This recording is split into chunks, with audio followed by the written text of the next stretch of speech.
Russia has a vaccine. Game's over. Wow, So, you know, I was seeing this headline, you know, that was quite shocking. There's not a whole lot of science behind it. Here's the time. Russia registers coronavirus vaccine despite international skepticism. Putin's daughter inoculated. You know what's crazy about this is it immediately brings up that thought. It's like the old space race, right? Like, you know, trying to get Sputnik and then America's competing. And you really got to wonder, is this really happening? Do they really have a vaccine, or are they faking that they have a vaccine? well, to that point, hold on. It is called Sputnik 5. This is actually what they are calling this, is Sputnik 5.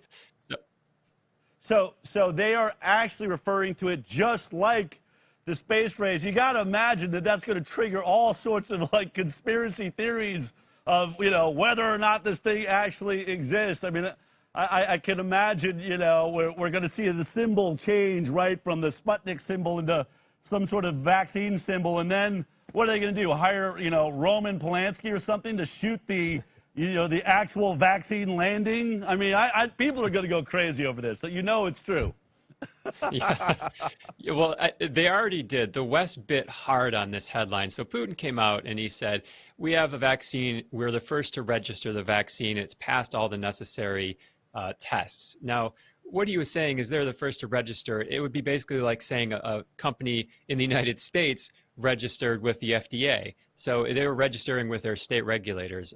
He wasn't saying it's ready to go. His daughter was actually part of those trials, but they're still announcing phase 3. That's still going on right now. They just announced it started. But what's interesting they're about where is, we are. They're about where the UK is, where England is on the vaccine unicorn we've been talking about. So, but it sure didn't sound like that at first, did it? It was like, oh my God, they're ready to inoculate all of Russia. Crazy. Yeah, absolutely.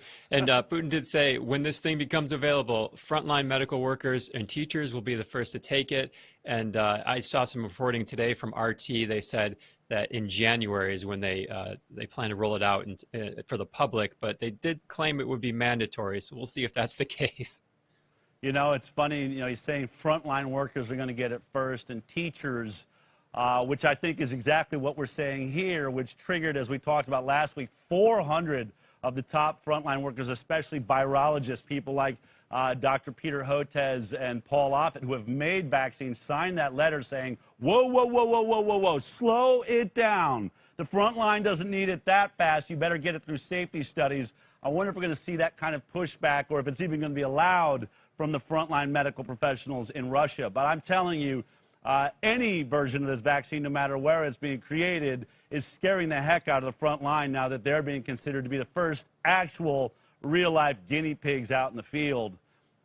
Super interesting how this is all, it's so reflective of the past, right, that somehow the strength of a nation or the superpowers are battling to see who can get this vaccine first. People die when there's races like that going on. Just wonder how this is all going to play out. A lot of people suddenly concerned about complete vaccine safety and turning over every nook and cranny. So yeah, absolutely. We'll keep an eye on this. If you like that clip, then be sure to check out our live broadcast of The High Wire every Thursday morning at 11 a.m. Pacific Time. You can watch it on Facebook, iTunes, and Twitter. We'll see you there.